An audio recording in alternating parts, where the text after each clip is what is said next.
Before Ford became one of the most powerful names in history, Henry Ford was just a broke dreamer with grease on his hands and a problem nobody asked him to solve. He wasn't chasing luxury. He wasn't trying to impress the rich. He had one stubborn belief: the average person deserved a car too. But turning that belief into reality would cost him years of failure, embarrassing setbacks, and mistakes that would have ended most careers before they even began. He built a working car, then struggled to build a company. He gained investors, then lost everything. He even watched his own early work get taken from him and turned into something else entirely. And just when it looked like he might be finished, he pulled off a comeback in the most unexpected way, by proving himself where it mattered most, in public, under pressure, with his reputation on the line. And that's when the real story begins, because what Henry Ford created next didn't just change transportation, it changed how the modern world works. Welcome to the Business Scrapbook, where every business story, iconic founder, deal, rivalry, and marketing genius comes to life.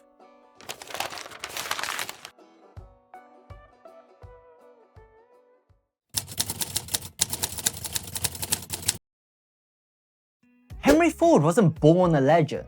In fact, he started out as a farm boy in rural Michigan. He was born in July 30th, 1863 on his family's farm in Dearborn, Michigan. By all accounts, young Henry hated farm work. And honestly, who can blame him? While other farm kids were plowing fields, Henry was far more interested in plucking apart machines to see how they ticked. A defining moment came when Henry's father gave him a pocket watch at age 12. Now, most kids would have treated it carefully. Henry promptly took it apart. By the time he was 15, he was dismantling and reassembling the watches of friends and neighbors just for fun, gaining a reputation as a local whiz-kid watch repairman. Henry was drawn to mechanics like a moth to flame, and bored to tears by milking cows and tilling soil. Henry's mechanical passion only grew. At 16, he defied his father's expectations that he would take over the family farm. In 1879, without even a goodbye, Henry left home for Detroit to find work in the big city. This is the 1870s equivalent of dropping out and heading to Silicon Valley to join a startup. Risky, bold, and driven by dreams. In Detroit, Henry apprenticed in machine shops, learning everything he could about engines and industrial machines. By his early 20s, he was back and forth between Detroit and the farm, operating and fixing steam engines for a living. He never did bother with high school. 8th grade was the end of Henry's formal schooling, but he was a voracious self-taught learner when it came to engineering. Fast forward to the 1890s, Henry marries his sweetheart, Clara Bryant, in 1888, settles on a farm given by his father, but still refuses to embrace farming as a career. Instead, he starts a small sawmill to pay the bills and keeps tinkering with mechanical projects on the side. By 1891, Henry finally landed a job that was perfect for an ambitious gearhead, an engineer at Edison Illuminating Company in Detroit. Yes, as in Thomas Edison's electric company. This was a cutting-edge gig for the era, all about bringing electric power to the cities. Henry quickly rose to chief engineer by 1893, impressing everyone with his work ethic. But even as he kept Detroit's lights on, his true obsession lay elsewhere.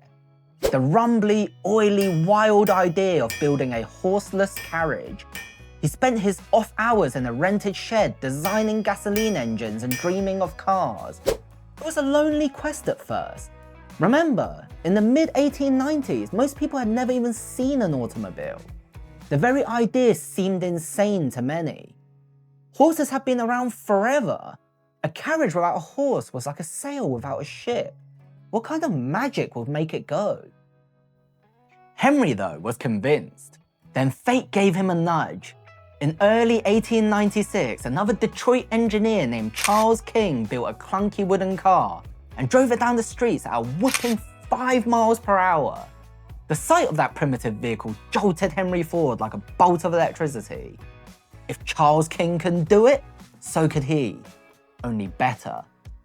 As Henry later told people, seeing that contraption put wind behind his sails and gasoline in his veins. From that moment, Henry Ford was a man on a mission.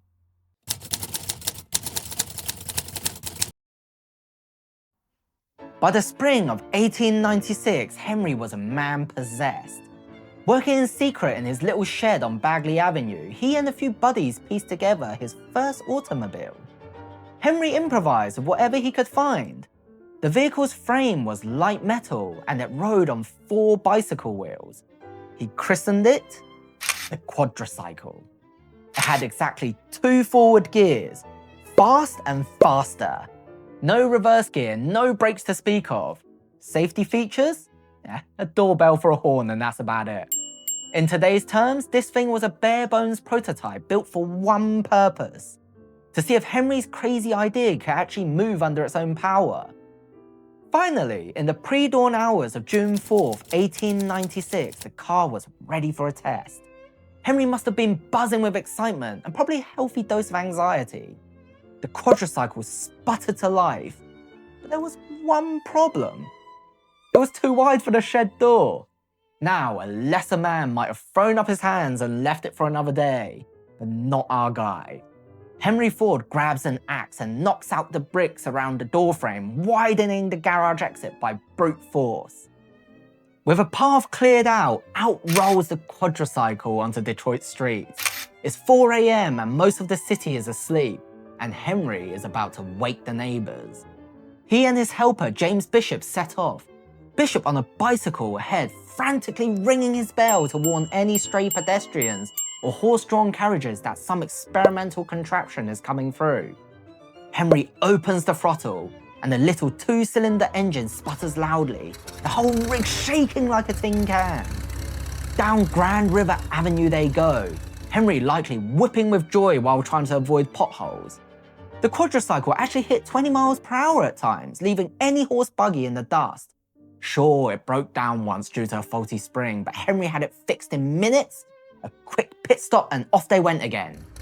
After a short circuit around a few blocks, Henry returns home triumphant. His test drive is a success and he knows it. In his mind, this is the beginning of something huge. That morning, as he shut off the engine, Henry Ford was probably grinning ear to ear, covered in sweat and engine grease. The Quadricycle wasn't perfect, in fact far from it, but it proved the point. The concept worked. He had built a car with his own hands and driven it. Take that, horses. It's hard to overstate how thrilling and shocking this achievement was in 1896. Henry later said that drive convinced him that horseless carriages had a future.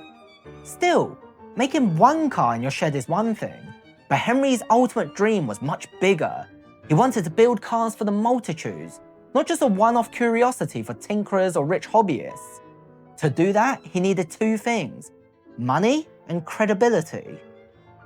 Funny enough, help arrived from the unlikeliest of sources: Henry's childhood idol, Thomas Edison himself.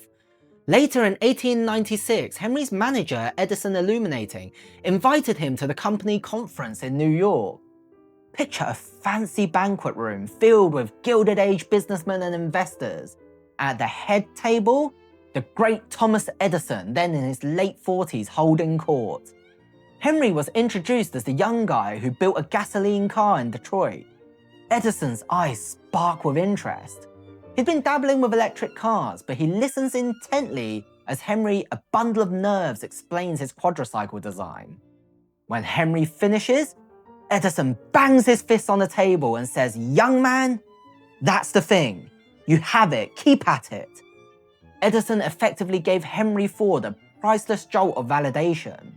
Henry later recalled that Edison's enthusiastic encouragement was worth worlds to him. Up till then, no one had given him such praise or confidence.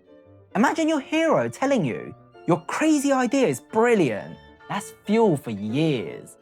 Henry returned to Detroit more determined than ever to make automobiles a reality.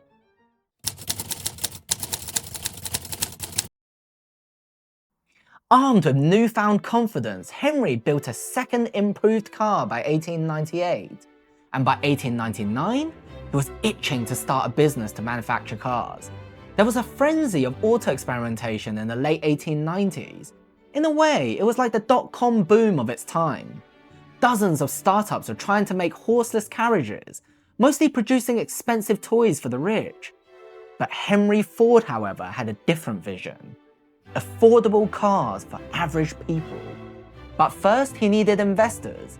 Henry's early break came when he gave a demonstration ride to a Detroit lumber baron named William H. Murphy in mid-1899.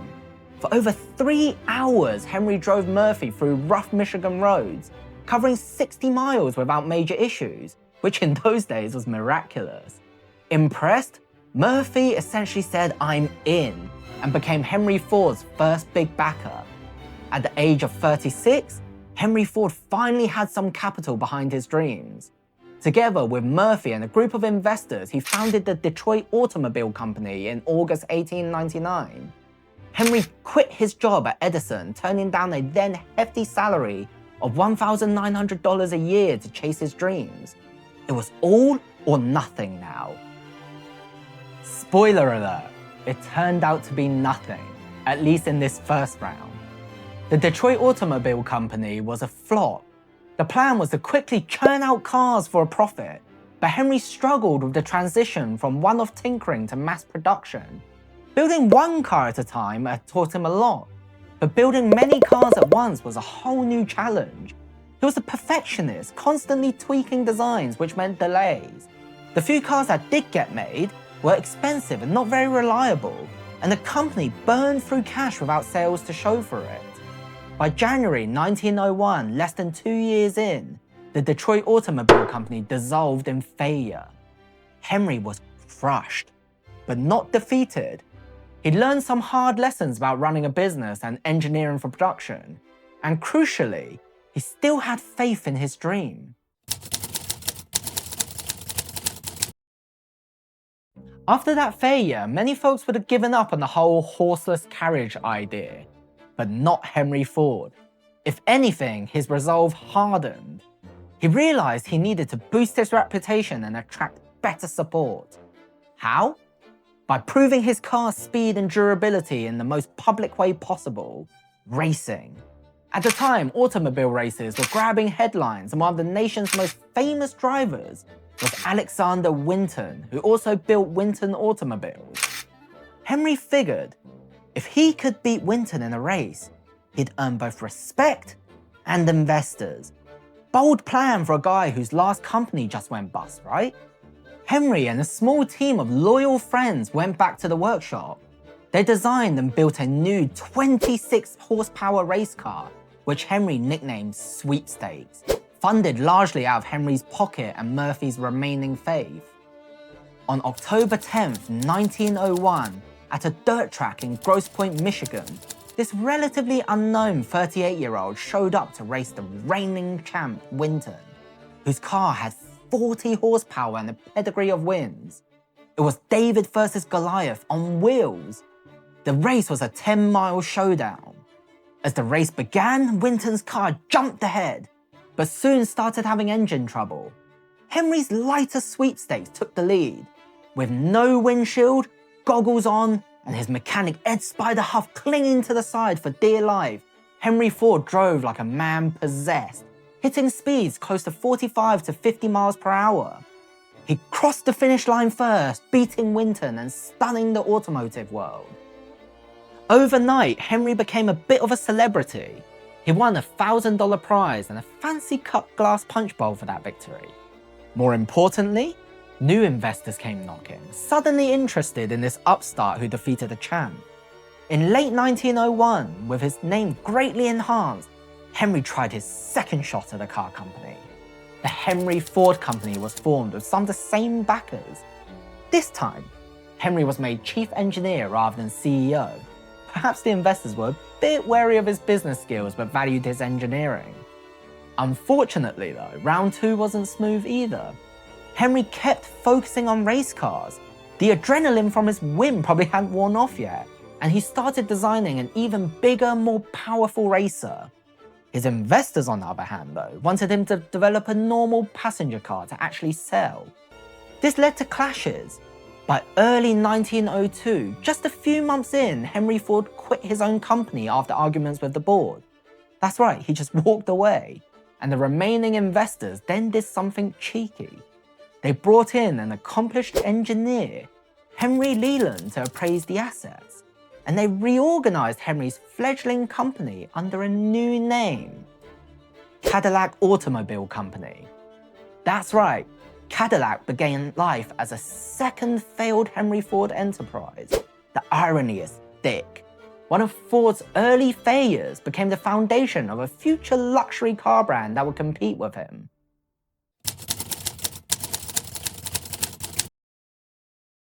So, by mid-1902, Henry Ford had two strikes behind him. 2 companies started, 2 companies lost. He was nearing 40 with a wife and young son to support, and some in Detroit's business circle probably thought Henry was done in the car business. But if you think this is where Henry Ford gives up, you don't know Henry Ford. As he later proved, he had a stubborn streak a mile wide and an almost evangelical belief that the automobile was the future for everybody. Henry doubled down on the one area everyone agreed he excelled: building fast cars. Teaming up with a new investor, Tom Cooper, he built 2 formidable race cars in 1902 to 1903, one of which he named the 999 after a famous high-speed train. The 999 was a beast, a huge 4-cylinder engine cranking out about 80 horsepower, an absolute monster for its day. In fact, the 999 was so powerful and raw that Henry himself refused to drive it in races. It scared even him. They hired a daredevil bicycle racer, Barney Oldfield, to pilot the 999. In a 1903 exhibition, Oldfield drove the 999 to victory, and his name, along with Henry Ford's, was splashed across newspapers as the new kings of speed. Oldfield became one of the most famous race drivers in America thanks to that car. As for Henry, he got the credibility he needed once more. With racing laurels on his head and lessons learned from 2 business flops, Henry was finally ready to build a lasting company. In late 1902, he partnered with a savvy Detroit coal dealer, Alexander Malcolmson, to try again. A 3rd time's the charm moment. Together, they lined up suppliers and secured financing from a few local businessmen, and even roped in Malcolmson's uncle, a bank president, to be company president for credibility. On June 16, 1903, the Ford Motor Company was officially incorporated. Henry Ford was 39 years old, and this was all or nothing, round 3. But just weeks after incorporation, the company had spent most of its money already on parts and operations, and the company was down to its last $250 in the bank. And that was when, in July 1903, a doctor in Chicago bought the very first Ford Model A, just in time to keep the lights on. But by the end of 1903, Ford Motor Company had sold several Model A cars and was turning a modest profit. They were in business, and Henry Ford finally had a foothold.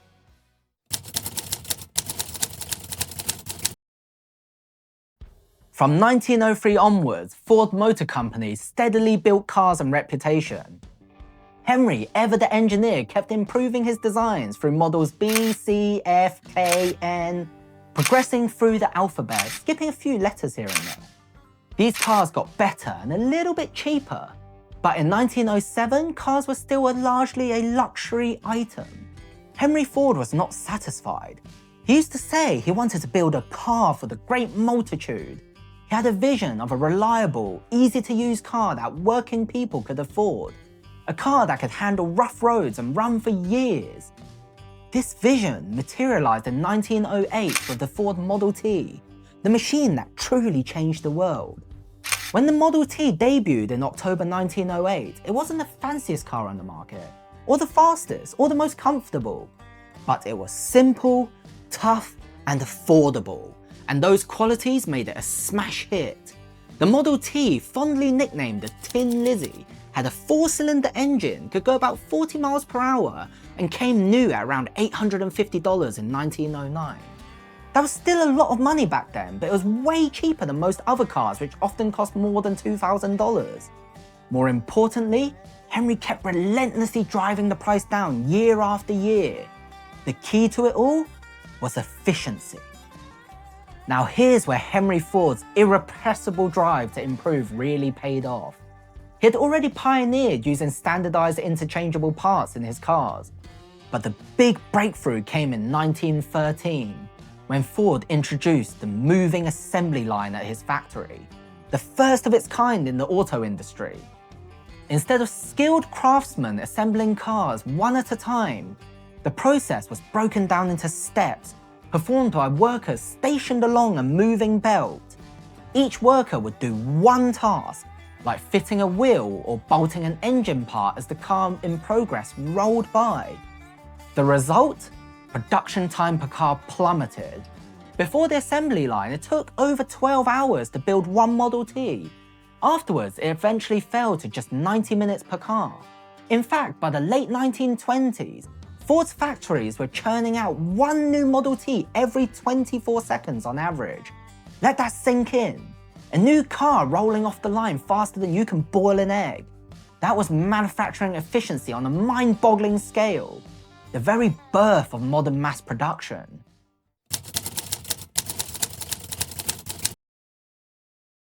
In 1914, Henry Ford stunned the world by announcing the famous $5 day wage. He doubled the typical worker's pay to $5 for an 8-hour shift, up from about $2.34 for 9 hours, and also cut the workday from 9 hours to 8 hours. This was unheard of generosity in industrial America, and critics thought he was crazy, predicting it would bankrupt the company. But Ford had shrewd reasons. He wanted to attract and retain the best employees to sustain his high production. And get this, he wanted his workers to earn enough to buy the cars they were building. It worked like a charm. Employee turnover plummeted, productivity went up, and workers could indeed afford Model Ts themselves, creating a virtuous cycle. Henry liked to say that paying good wages was one of the best cost-cutting measures he ever implemented, because happy workers were more efficient. It also didn't hurt that Ford instantly got huge publicity as the champion of the working man, which boosted the brand's popularity. With the assembly lines speeding up production and efficiencies everywhere, the price of the Model T kept dropping.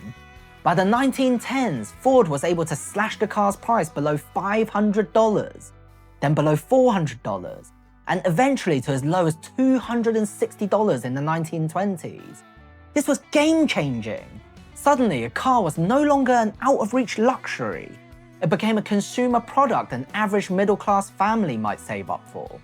Ford Motor Company was selling cars faster than they could make them for many years. Henry Ford's personality came through even in how the Model T was marketed. He famously said, "Any customer can have a car painted any color that he wants, so long as it's black." And he meant it. From 1914 to 1925, all Model Ts were painted black because black paint dried the fastest, which sped up production. This no-nonsense approach became a running joke, but customers didn't mind. They cared that the car was cheap and reliable.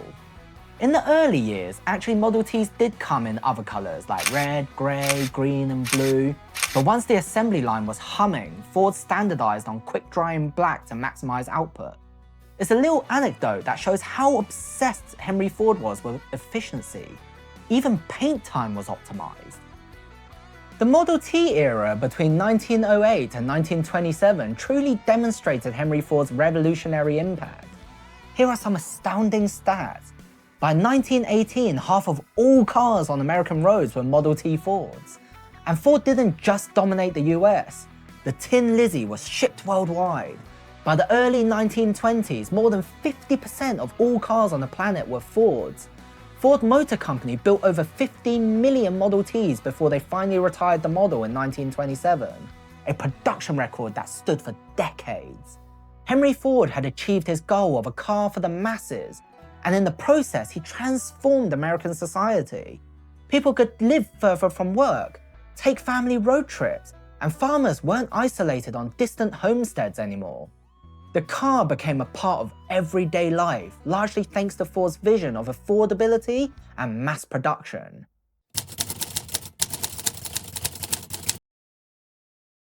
But by the 1920s, competition caught up, and other automakers started offering flashier models in different colors, with more power or comfort tempting buyers away from the aging Model T. Henry Ford, ever stubborn, was initially reluctant to change. He famously resisted shutting down Model T production, even as sales declined, until it was absolutely unavoidable. Finally, he relented and introduced a new Model A in 1927, which also was a success. Ford continued to innovate manufacturing and even branched into things like aviation briefly and other products. He had his share of troubles as well. Labour disputes, as he was fiercely anti-union for a long time, and some personal failings like well-documented controversial views. He unfortunately espoused anti-Semitic ideas in the 1920s that tarnished his legacy. But in terms of industrial impact, Henry Ford's mark was undeniable. Henry Ford died in 1947 at the age of 83, revered by many as the man who brought motor travel to the masses. At the time of his death, he was one of the richest and most famous people in the world. Quite a journey from that Michigan farm boy who hated pulling weeds. The Ford family legacy continued. Even in the 21st century, Ford Motor Company remains one of the largest automakers on the globe. The blue oval brand is recognized everywhere.